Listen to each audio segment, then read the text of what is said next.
Previously on Criminal Minds. We have to make sure survivors and services can be connected.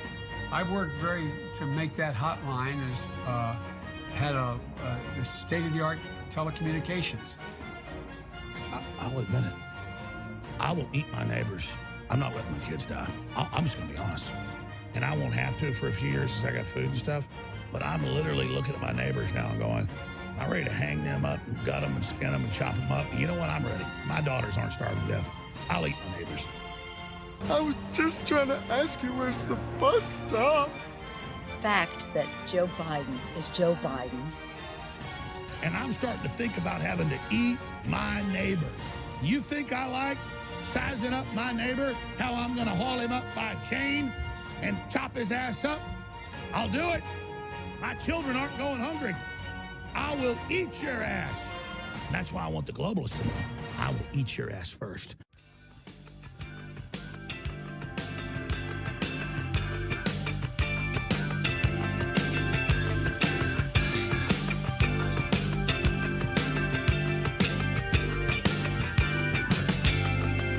Broadcasting live to tape from the dirtiest city in the world, outside of Italy, Philadelphia, Pennsylvania. What are you thinking about when that buzzer sounds for that line? What do you think about when the 15th round when you're coming out? You're listening to the podcast of a world gone mad. This is the Society Show. You know, we're living in a society. On today's episode, a 51-year-old denturist in the Canadian province Nova Scotia went on a killing spree. He shot and burned at least 22 people at 16 different crime scenes across 13 hours. It was the deadliest massacre in Canadian history, surpassing the 1989 misogynistic Montreal massacre. Here's a little news flash. It's not funny. In fact, it's pretty freaking unfunny. The Democratic establishment has dubious connections to an overpriced ice cream company called Jeni's Splendid Ice Cream, which itself has shady ties to Jeffrey Epstein. Who else will I have ice cream with? Damian Patton, the CEO of a surveillance company and competitor to Peter Thiel's Palantir called Banjo, has been revealed to once be a member of the Dixie Knights. The Dixie Knights was described as, quote, the foot soldiers for groups like the Ku Klux Klan and the Aryan Nations.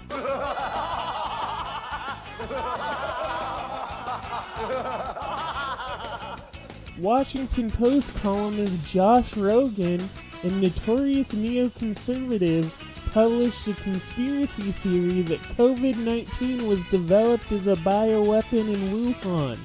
This not only helped give conservatives cover to talk about this theory publicly, but also helped it seep into liberal spheres. Every war fought starts with a false flag operation. All of that and much, much more. You're listening to the Society Show. Society.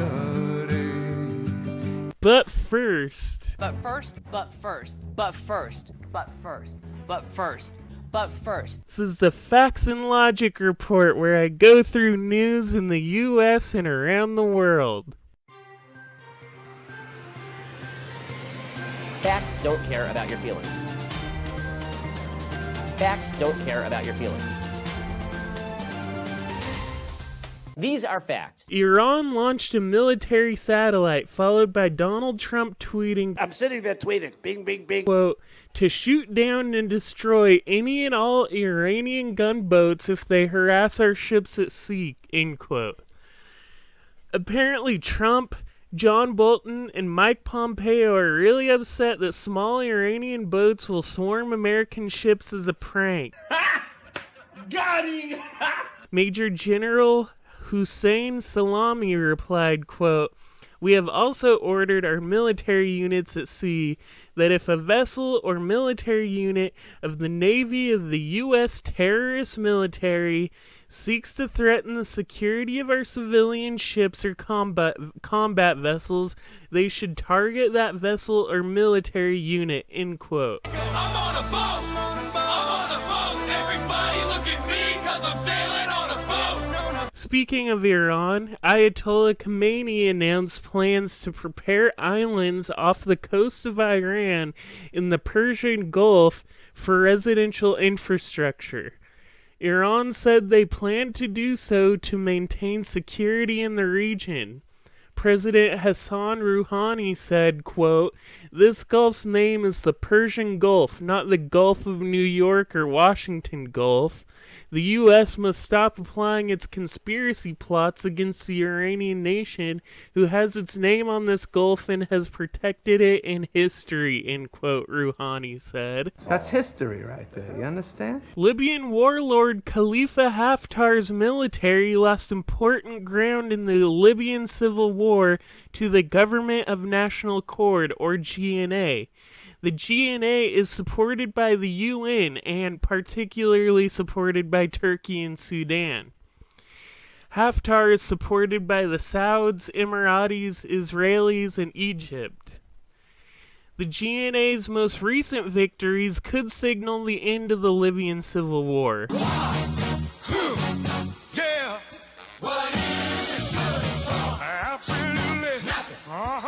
It came as a shock to supporters of Haftar, especially the Emiratis. Something that just surprised the whole world. Abu Dhabi released a statement condemning Turkey for using so-called terrorists. Today, there was a terrorist attack, okay? Soldiers, referring to Syrian soldiers fighting for the GNA. I'm Syrian. I'm made in Syria, and I have to live in Syria and die in Syria. Turkey wasn't happy about the Emirati statement and released their own, accusing the Emiratis of supporting the Somalian ISIS affiliate Al-Shabaab in the Southern Transitional Council, which are the anti-Houthi separatists in Yemen.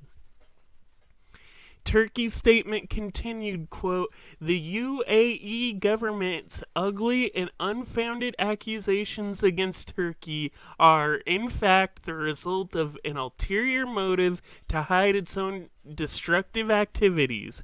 For years, the UAE has provided putschists in Libya with weapons, military equipment, and mercenaries," end quote. You're right, sweetie. I'm not cute. I'm drop dead gorgeous. The tension between the UAE and Turkey have been boiling since the UAE supported the failed coup attempt against the Turkish government in 2016. Colonel Gaddafi says Libya is prepared for a long war and that the international forces against him will be defeated. He said the international forces are resorting to terroristic means, but the victory will belong to those who hold the Libyan territory. He added that those who come from behind the seas are too cowardly to come onto our land. We are on our land.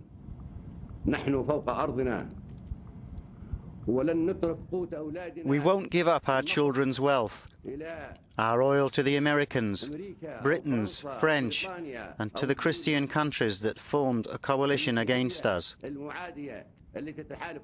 We will not leave them to enjoy our oil. They have to know that we will fight on a broad front extending more than 2,000 kilometers. Never ever will you be able to make us surrender. This land will defeat you, inevitably. The Iraqi center-right Sunni political party called National Movement for Development and Reform announced it has withdrawn from the government formation process led by Prime Minister-designate Mustafa al-Kadhimi. This further stokes the ethnic tension that was largely created by the U.S. military occupation, as the country's Sunni minority, especially in western Iraq, continue to gravitate towards the American, Saudi, and Emirati sphere of influence, while the majority of the country remain opposing the U.S. Lovers in love and the others run away. Lover is crying 'cause the other won't stay. Unknown assailants lobbed an explosive device at a branch of the private bank France Bank in the Lebanese city Sidon. Bomb. Armed. This attack comes from rising public anger against banks as Lebanon faces its worst economic and financial crisis in decades.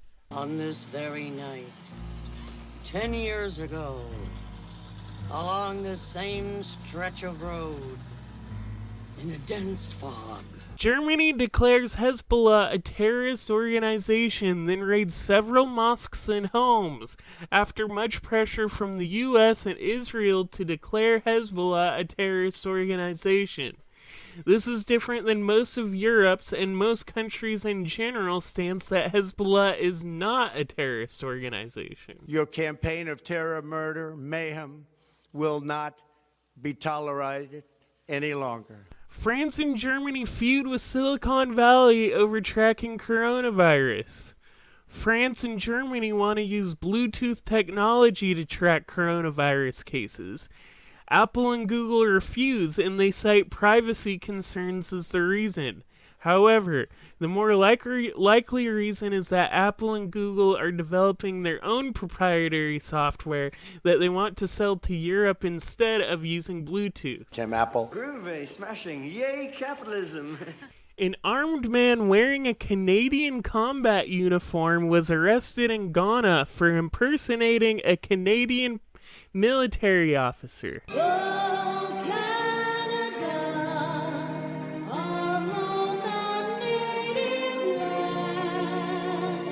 Police in the Democratic Republic of Congo have arrested Nemuanda Nsimi, the claimed prophet and leader of the separatist religious sect called Bundu dia Congo. Bunda dia Congo wants to form an ethnically Congo state out of parts of Democratic Republic of the Congo, Republic of Congo, Angola, and potentially Gabon.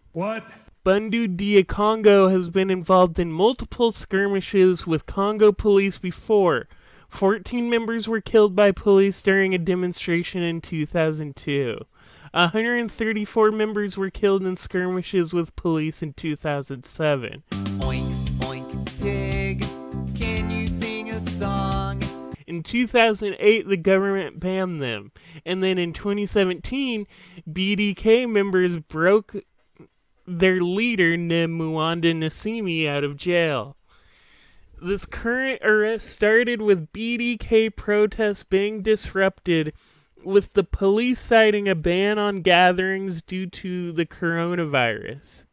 And that happened in March. Throughout April, about 20 sect members and police were killed in 3 separate clashes on a highway. Doing 100 on the highway, so if you do the speed limit, get the fuck out of my way. On April 24th, following heavy gunfire in the capital Kinshasa, 8 more people were killed, 35 injured, and 168 arrested, including the leader, Nemuanda Nsimi, again.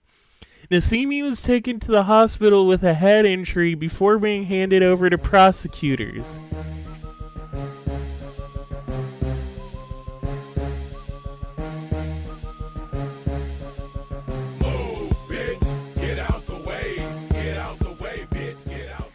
Indian police in Kashmir booked a 26-year-old female photojournalist, Masrat Zahra, for involvement in, quote, anti-national activities on social media. Her crime was posting a photo of a Kashmiri woman whose husband was killed by Indian forces.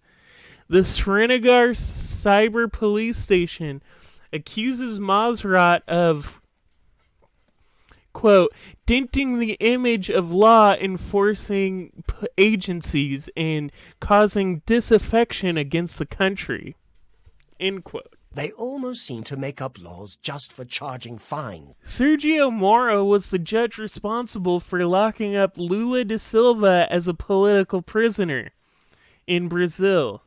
Sergio Moro resigned as justice minister for the Bolsonaro administration because Bolsonaro fired the federal police's director general.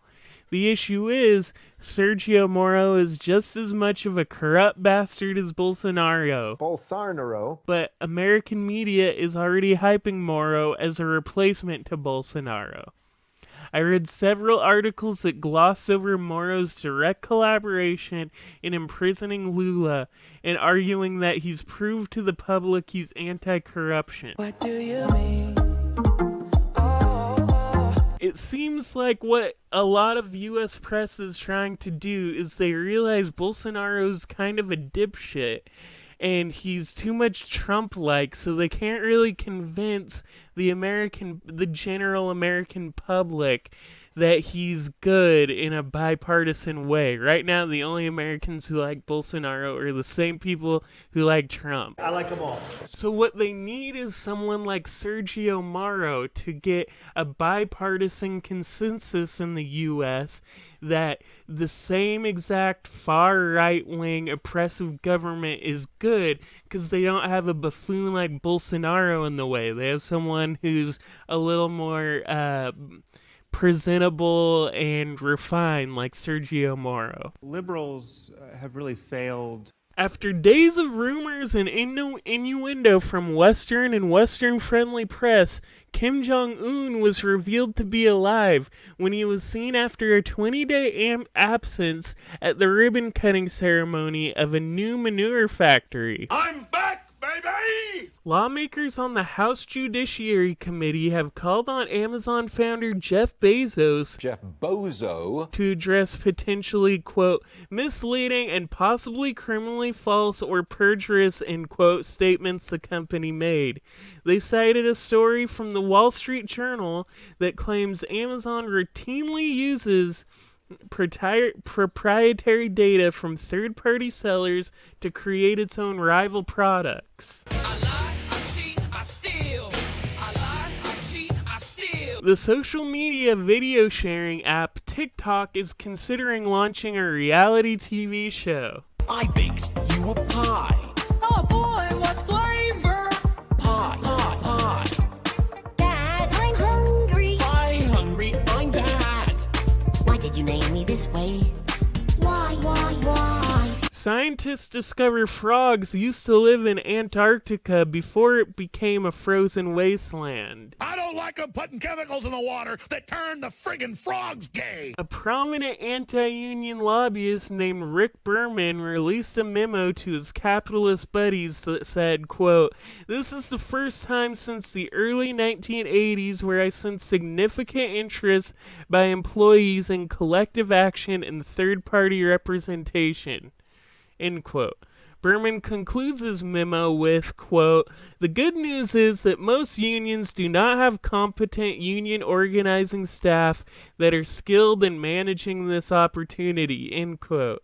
Let's prove them wrong, right? You know what, Mr. Bloomberg? It wasn't you who made all that money. Maybe your workers played some role in that as well. Harvard's Faculty of Arts and Sciences placed mathematics and biology professor Martin A. Novak on paid administrative leave after a report finds Epstein used his program to rehabilitate his image. Keep in mind, Martin Novak is a tenured professor, and it is a huge deal to put a tenured professor on leave like this. Elon Musk has denied that he meant to call a British cave diver a pedophile when he dubbed the guy Pedo Guy on social media. Finally, CNN released a video of Chris Cuomo emerging from his basement after coronavirus quarantine. All right, here it is. The official re-entry from the basement, cleared by CDC, a little sweaty. I can't sweat that 'cause I love the home. Just worked out, happens. This is what I've been dreaming of. Wicked, phantasmagorical experiences that are not dreams. Literally for weeks. My wife, yeah, right. She was cleared by the CDC. She doesn't have fever. She doesn't have the symptoms anymore, more than 7 days from her quarantine. But we're still a little scared, so I'll just give you one of these. Just give you one of these. Just give you one of these. Just give you one of these. You one of these. You one of these. You one of these. Bella has, of course, taken the video. This is the dream. Just to be back up here, doing normal things. I wanna be people are. I wanna see 'em dancing, walking around on those, what do you call 'em? Oh, feet. However, a police report from Easter Sunday shows that it's not true. It's a made-up tale. Chris Cuomo got into an argument with a guy biking by his house before he released this video. Here he comes. Here comes John Wayne. Cuomo himself corroborates this because he griped about the incident on the Howard Stern show. Hey now. And that's that for the Facts and Logic report. Before we move on to some news, I would just like to say, be sure to check out undergroundmall.xyz. That is the blog associated with this podcast. And follow me on Twitter at Christian is cool, Christian IZ cool. And while you do that, let's transition to the big stories.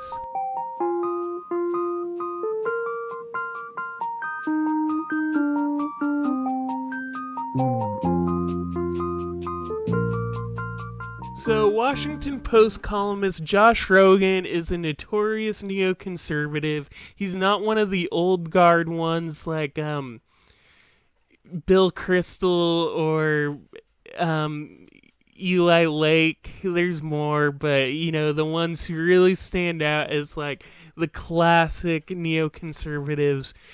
He's more just like a low-level younger one. His beat with the Washington Post, as far as I know, is red-baiting China and trying to instigate a new Cold War with them. I'm sure he writes about other stuff too, but anything I've read from him is about China. And so on April 14th, Rogin published a conspiracy theory that COVID-19 was developed as a bioweapon in Wuhan. This conspiracy theory was thriving on alternative right-wing conspiracy theory platforms like InfoWars. I have all these other government documents. As well as with ideologues like Steve Bannon and, neoconservative think tanks. The biggest conclave of conservatives in America. But Rogin managed to launder this conspiracy theory into both mainstream conservative and liberal discourse. Just a side note about Josh Rogin, I was first exposed to this guy a couple of years ago when I was doing my old blog.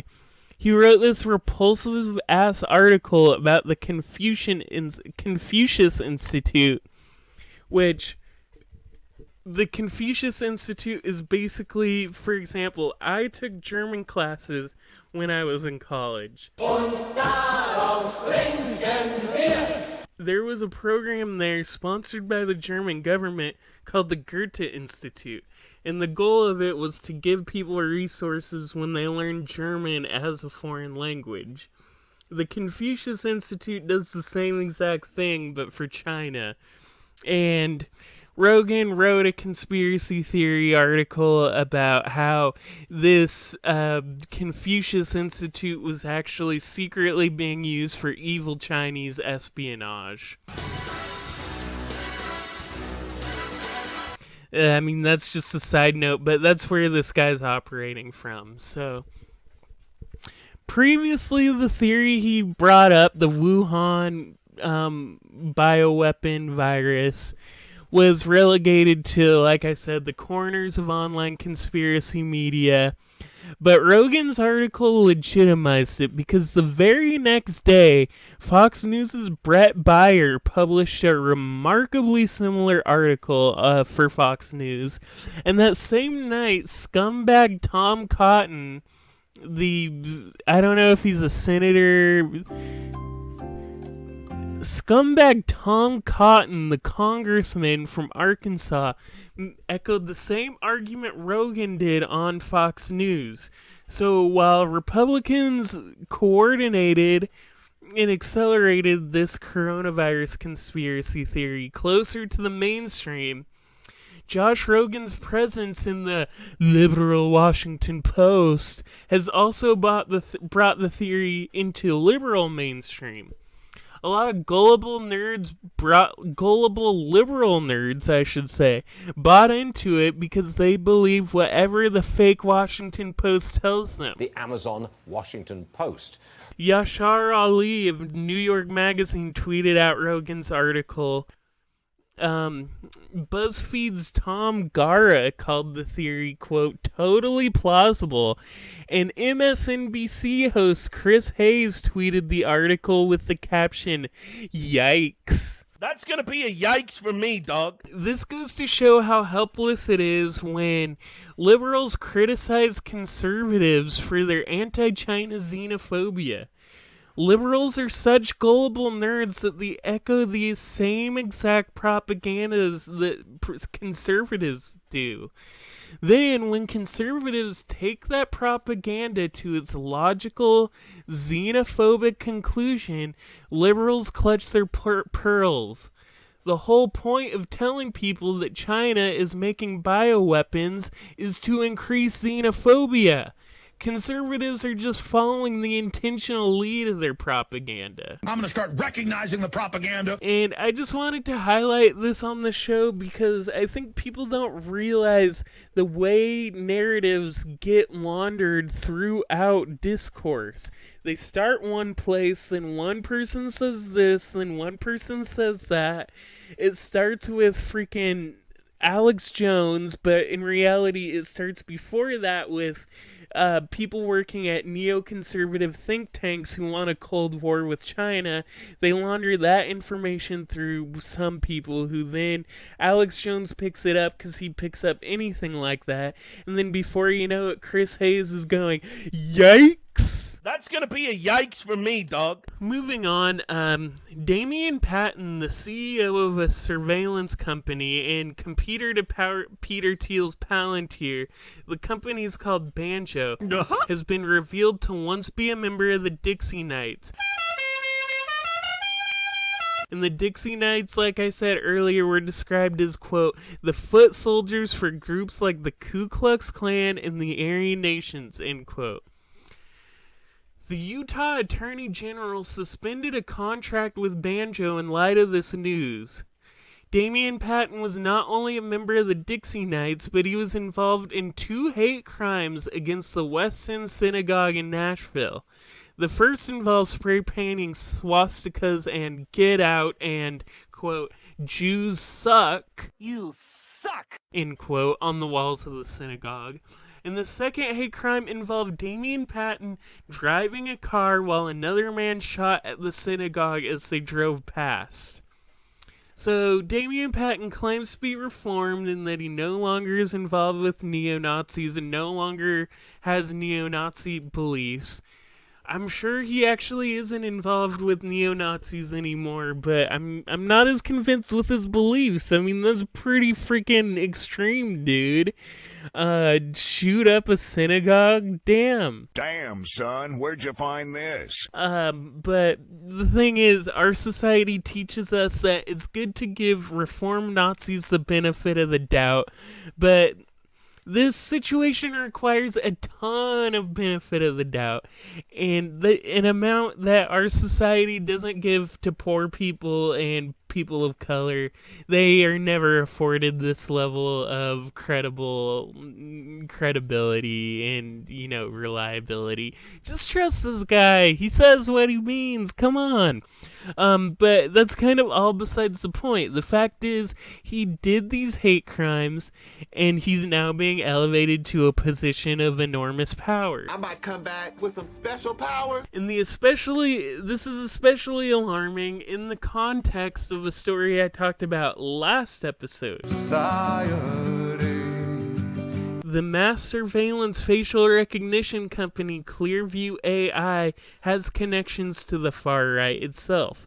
The founder is personal friends with several alt-right figures, and the company is being funded by vampiric ghoul Peter Thiel, with a lot of the financial and ideological support being laundered into the company through one of Thiel's sidekicks called Jeff Giese. Is there something you need? Can I carry your weapon? Shine your boots? Back rub, perhaps? And speaking of Peter Thiel, his company Palantir is helping build the coronavirus track tool for the Trump administration. Many French fries. The alarming thing about that is this tracking tool will likely be used long after coronavirus. In fact, I read that Palantir's data project for NHS in the UK, quote, may outlive coronavirus crisis. And if they're admitting that now, it's definitely going to outlive everything in its complete form. Nothing's going to change. This dude is just... Our future will be dominated by neo-Nazis and maybe former Nazis knowing everything we do and using that information. So, think about it. Think about it.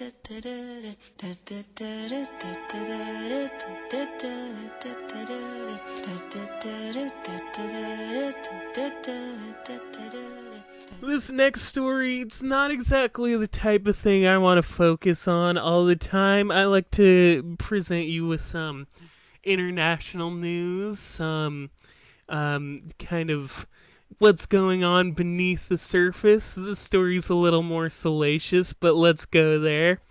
The Democratic establishment has dubious connections to an overpriced ice cream company called Jeni's Splendid Ice Creams, A man selling ice cream. which itself has shady ties to Jeffrey Epstein. Could you please give us your name? Jeffrey Epstein. Is it true, sir, that you have what's been described as an egg-shaped penis? Now, people first became aware of Jeni's Splendid Ice Cream when Nancy Pelosi appeared on James Corden's show and bragged about how much ice cream she had in an expensive-ass freezer. I'm going to play the clip, but keep in mind, she has two freezers in this clip. They're both like $12,000 freezers, and it's absolutely filled with this ice cream. Speaker Pelosi, what have you found? What are you going to share with us from your home? Chocolate. Really? Chocolate. Chocolate! Chocolate! Chocolate candy. Chocolate rain. Oh, wow. And this is something you can get through the mail. Okay. You never run out. Can I show you? Me. Yeah, absolutely. This is the episode of Cribs I never knew I needed. What do you want, Breton trash? Oh my, wow. Other people in our family look for some other flavors, but chocolate, and then we have some other chocolate here. See, I've always felt a connection with you, and now I understand why. Mm-hmm. Since you've been isolating in your house, how much of your regular diet do you think is ice cream and candy? Well, as much as possible. It is. I enjoy it. I like it better than anything else. And I don't know why, but it seems to agree with me. I have a lot of energy. And we just got to restock the ice cream right for Easter Sunday because we were, shall we say, enjoying. I don't know what I would have done if ice cream were not invented. I just wonder. I agree. I don't know who I am without it. I don't know what I would have done if ice cream were not invented. The ice cream in that clip is Jeni's Splendid Ice Cream, which, if you're wondering, costs $12 a pint. If you don't buy ice cream much, that's about double the price of Ben & Jerry's. It's absolutely absurd that both Nancy Pelosi would think that's an okay thing to share to the public on TV, and it's even more absurd when you realize Democratic operatives had to approve of this segment, or at least knew it was going to happen and did nothing to stop it. What are you doing in my swamp? And then, the even most absurd thing is there's a significant portion of the Democratic base who think there's nothing wrong with this. I mean, it's not their fault, though. They're just upper middle class suburbanites who are constantly taught that being elitist is how you own Trump somehow. I don't know, but the Democratic Party is just trash. It is absolute trash. You're a waste. You're a waste. It trains people who follow the party to behave like absolute shit and hate the poor. Anyway, I'm really just opening the rabbit hole here, folks. It goes much deeper, folks. In 2015, Jeni Splendid ice cream made an official ice cream flavor for Democrats called the White House Blueberry. Not that weird, right? Well, in May 2019, Joe Biden gave a speech to Jeni Splendid ice cream and said, quote, "My name is Joe Biden, and I love ice cream," end quote. Joe Biden is a rabid dog. He should be beaten to death with a stick. This is where it starts getting weird, though.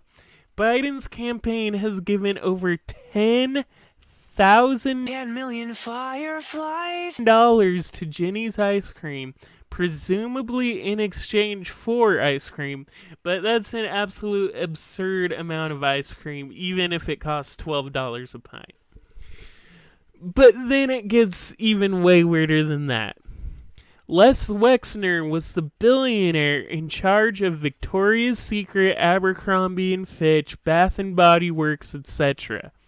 He stepped down as CEO in February 2020. Les Wexner had enormous ties to Jeff Epstein. Pedo guy. Epstein was Wexner's financial manager. Wexner gave Epstein his Manhattan mansion. At home, drawing pictures. One of the largest homes in Manhattan.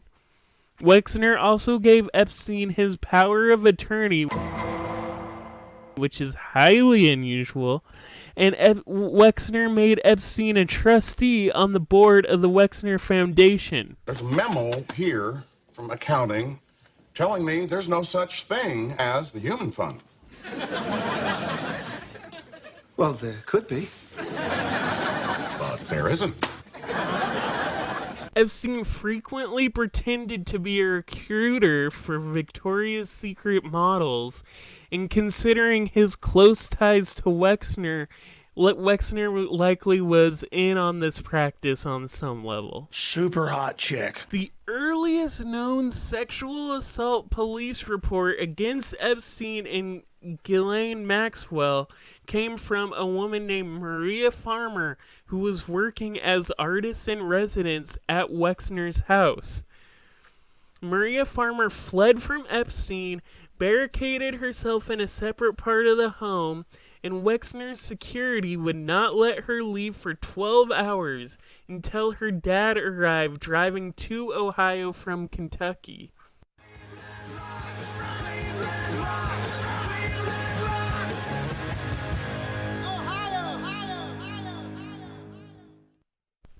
So how does this tie into Jeni's ice cream, you ask? My bunghole will ask the questions. Wexner started the Wexner Center for the Arts at Ohio State University. Tailgate. That means football games, Ohio State, thousands of people in parking lots, on roofs. Epstein was tied to large donations given to the Wexner Center. Jeni Britton Bauer, the founder and CCO of Jeni's Ice Cream, is on the board of trustees for the Wexner Center for the Arts.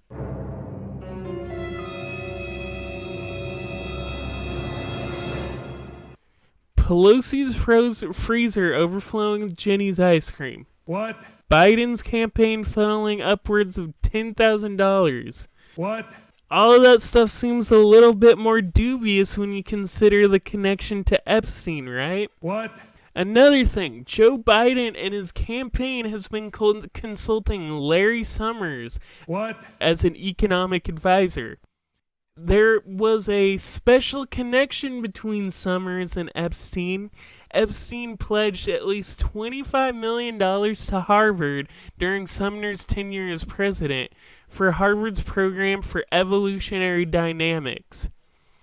Epstein was even given his own office at Harvard for personal use. Could you please give us your name? Jeffrey Epstein. Is it true, sir, that Epstein, the founder, and CCO of Jeni's Ice Cream, is on the board of trustees for the Wexner Center for the Arts at Ohio State University? Yes. Is it true, sir, that Epstein, the founder, and CCO of Jeni's Ice Cream, is on the board of trustees for the Wexner Center for the Arts at Ohio State University? Yes. You have what's been described as an egg-shaped penis. A charity funded by Epstein also donated to the production of a PBS show called Poetry in America, hosted by Summers' wife and Harvard professor Elisa New. And one last thing about all this.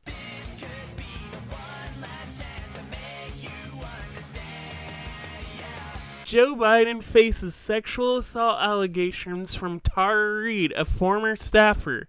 She has presented a ton of evidence corroborating her story. For example, her mom calling into the Larry King show and talking about it indirectly. Lots of people who acknowledge that Tara Reid told them about this at the time. So it's pretty credible allegations. However, Biden's senior advisor is a woman named Anita Dunn, who worked for free defending Harvey Weinstein legally. Stop! You violated the law. Anita Dunn is also the managing director of a public affairs and political consulting firm called SKD Knickerbocker. Hey, Mr. Knickerbocker, boppity bop. SKD Knickerbocker handles Time's Up Legal Defense Fund's public relations efforts. Time's Up is an organization that ostensibly supports sexual assault victims come out against powerful people, but Time's Up refused to help Tara Reid. So why the actual hell is Anita Dunn, someone who would defend Weinstein for free, anywhere near a sexual assault defense fund? And now she works for the Biden's campaign. And so does Larry Summers, the scumbag with ties to Epstein, who rehabilitated Epstein's image. I don't think Jeni's ice cream is involved in a shadowy conspiracy per se. I don't think this is truly ice cream gate like Pizzagate. But it clearly shows how incestuous the Democratic Party elite is, and how inextricably that incestuous elite circle is linked to the remnants of Jeffrey Epstein. And equally as dystopian, I think it's totally possible that Jeni's is trying to unofficially sponsor the Democratic Party's campaigns. And what this leads me to believe, by 2024, we'll have, like, the 2024 Pepsi election. And it'll be like, Sabras Hummus presents Liz Warren 2024 versus My Patriot Supply presents Donald Trump Jr. 2024. I think politics will end up being sponsored like sporting arenas in the same way. And I think Jeni's Splendid Ice Cream, with their weird ties, are trying to be the first to profit off of this. It's all about the money. It's all about the dum-dum-da-da-dum-dum. I don't think it's funny. They might not actively think that. They might not actively be trying to become like the sponsors of politics, but functionally that's what they are building towards, and they don't seem opposed to the idea, even if they don't think about it in those terms. Hey, Mr. Knickerbocker, boppity bop. I like it the way that you boppity bop. I like it the way that you boppity bop with your hands. And for our final story today, a 51-year-old denturist... Sounds like a good dentist. Oh, yeah. What's his name? Crentist. Your dentist's name is Crentist. Huh. Sounds a lot like dentist. Maybe that's why he became a dentist. In the Canadian province Nova Scotia, went on a killing spree. She shot and burned at least 22 people at 16 different crime scenes overnight across 13 hours. It was the deadliest massacre in Canadian history. On the night of April 18th, the murderer, Gabriel Wortman, was at a house party with his girlfriend. They got into an argument and then returned to Wortman's home. Wortman attacked his girlfriend, attempted to tie her up, and she fled into the woods. Gabriel Wortman then returned to the party and killed several people there. By the time people began calling 911, the police learned that the killer shot a man in a car. The man said the shooter was driving a cop car. By this point, several homes had already been burned. Wortman had killed 13 people either in the fire or shooting them as they attempted to flee the fire. In the morning, they found Wortman's girlfriend, who confirmed he was using a replica police car and dressed as a Mountie. By 8 a.m., there was a 911 call about an explosion and gunfire, where 2 people died about 23 miles away from where he started. An hour and a half later, another person was shot and killed as they walked down the street. Later that morning, Wortman was seen driving towards Halifax, and along the way he performed 3 traffic stops and killed the people in the cars. By 11 a.m., a Mountie named Heidi Stevenson saw Wortman and rammed into his car to get him to stop. Wortman shot at Stevenson, then dragged her out of her cop car, then shot her again and killed her. Both his car and hers ended up on fire, although it's not clear when or why. Or how, I guess.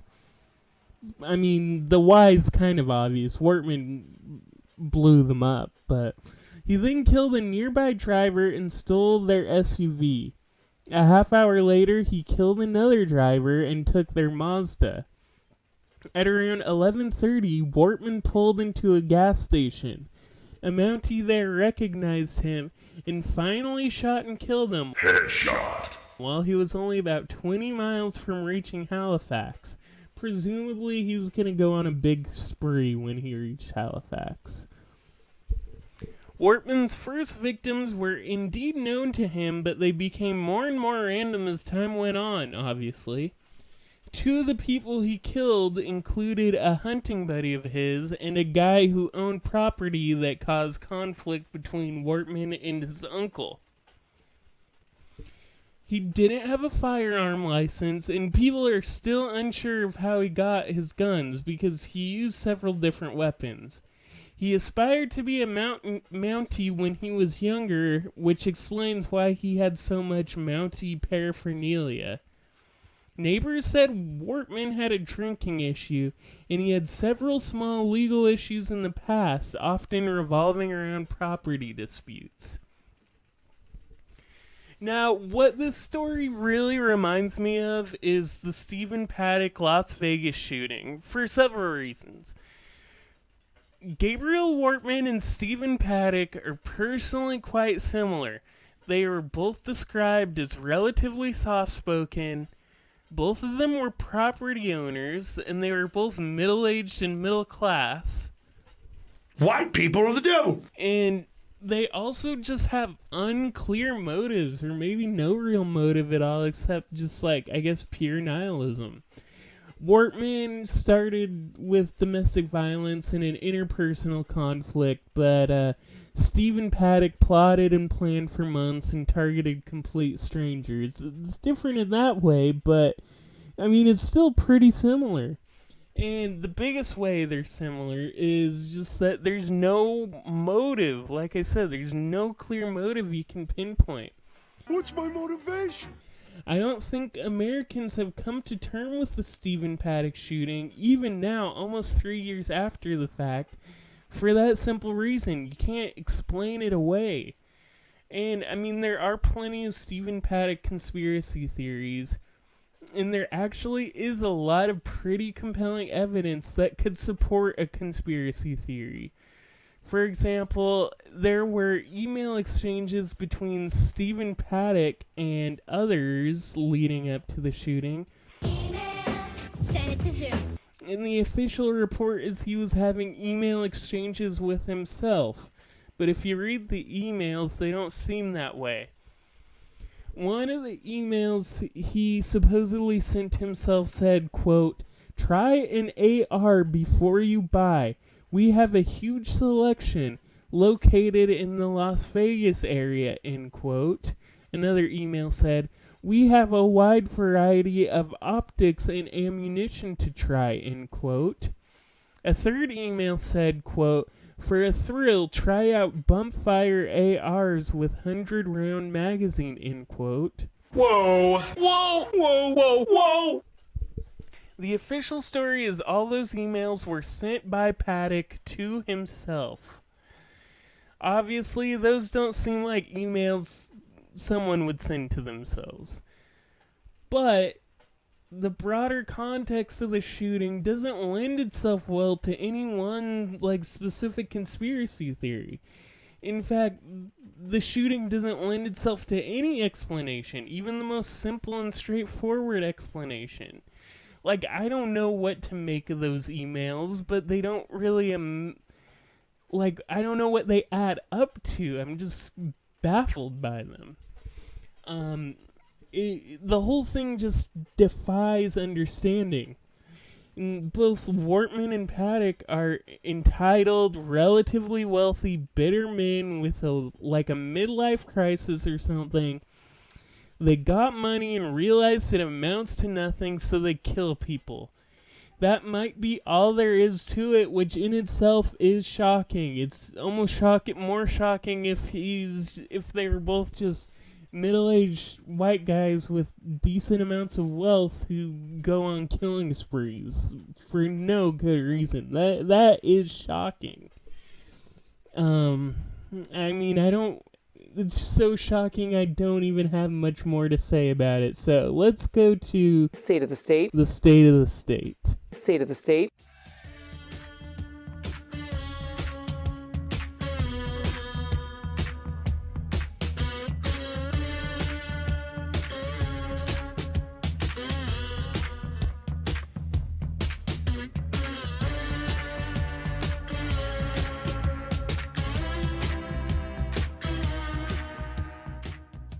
The economy was a powder keg ready to blow the past year, and coronavirus is what blew it up. Everything blows up in your face.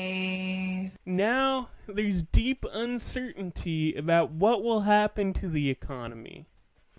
If the market crashed on its own terms, it may yield different impacts.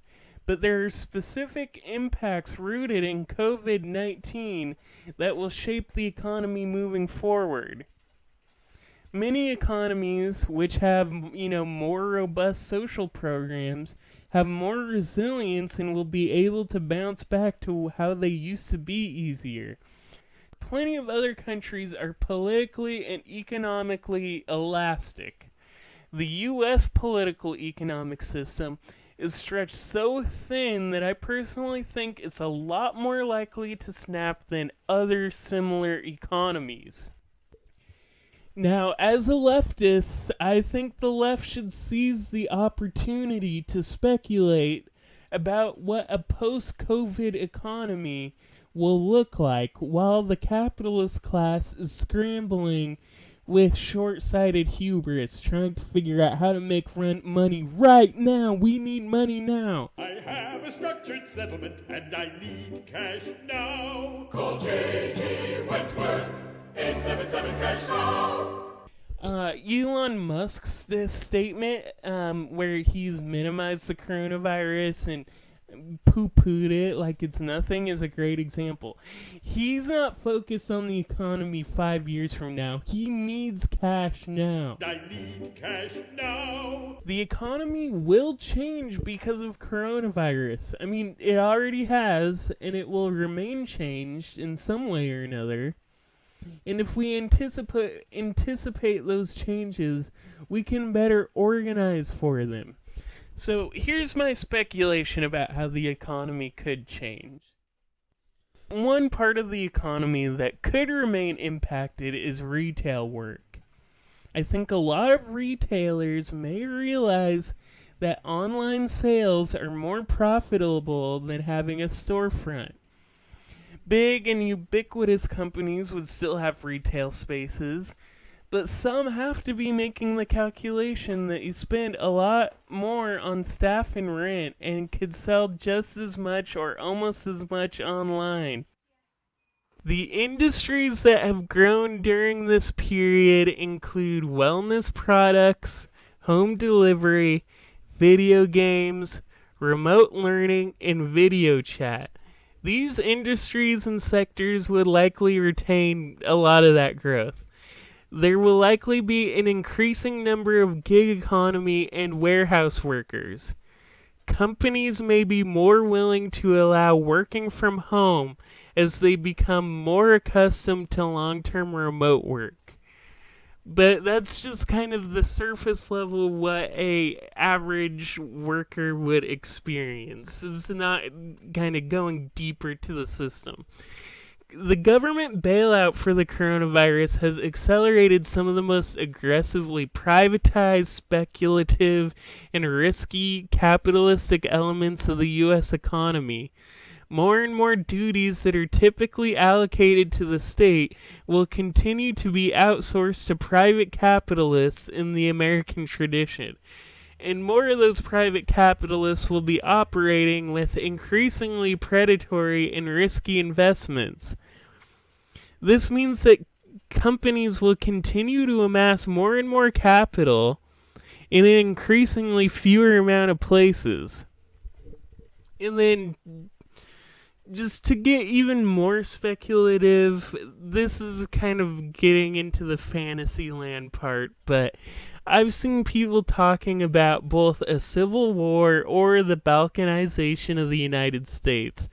And personally, I don't think this can really happen. Or if it does, it won't happen for a long time. People just like to talk about this. But I do think the makeup of the United States will change over time. And one reason there won't be a civil war or balkanization is the differences amongst Americans isn't completely regional. Some states are more conservatives than others, and cities are more left-wing than suburbs, etc. But it's not like we're divided along north and south lines like in the Civil War. Instead, what I see happening is traditional state borders becoming more malleable and more informed by some type of economic positioning. I think it's more likely we see the U.S. progress towards something like a mixture of like imperial states, duchies, or like techno-duchies, decentralized administrative centers, semi-autonomous city-states, stuff like that. At this point, the existence of nation-states are a barrier to some capitalist interests, or at least the biggest and most powerful concentrations of capital are burdened by elements of the nation-state. Companies thrive when they're not burdened by any national laws. They want to work beyond laws or outside of them. So the U.S. splitting up into a bunch of little problems the U.S. splitting up into a bunch of little countries isn't going to solve the problems that capitalists have, and unless there's some type of revolution, the U.S. borders are only going to change if it helps capitalism. There's no other incentive for the U.S.'s borders to change. That's why I think we're more likely to get city-states within the U.S. or some other weird manipulation of state boundaries. To use an example, because I'm from Washington State, so I'll use the Northwest as an example. If the U.S. were to balkanize, then presumably Washington, Oregon, and Idaho become its own country. But what I think is more likely is if Western Washington and Western Oregon become a state, and Eastern Washington and Eastern Oregon merge with Idaho and Montana or something like that. I mean, that's still highly speculative, but I think that's more likely. And in the western part, the suburbs around Seattle and Portland would likely be consolidated into city limits, and these would become like semi-autonomous city-states within other states.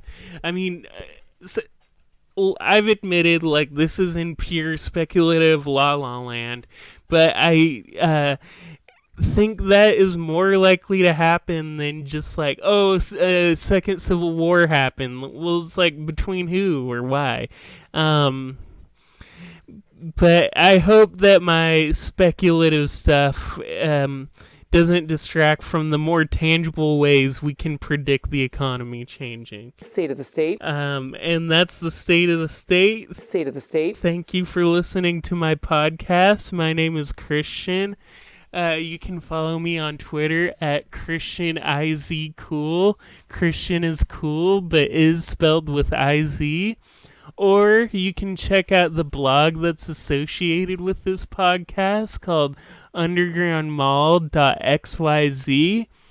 And thank you for listening to The Society Show. Society. Till next time, take care of yourself and each other. On the next Arrested Development.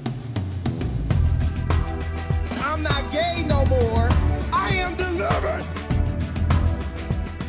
I'm a Vietnam veteran, and they lied to me about the Gulf of Tonkin incident.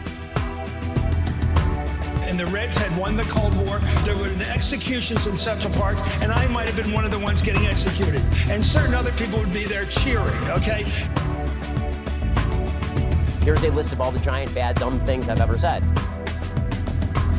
But my government's lied to me so often, they've lost their credibility with me.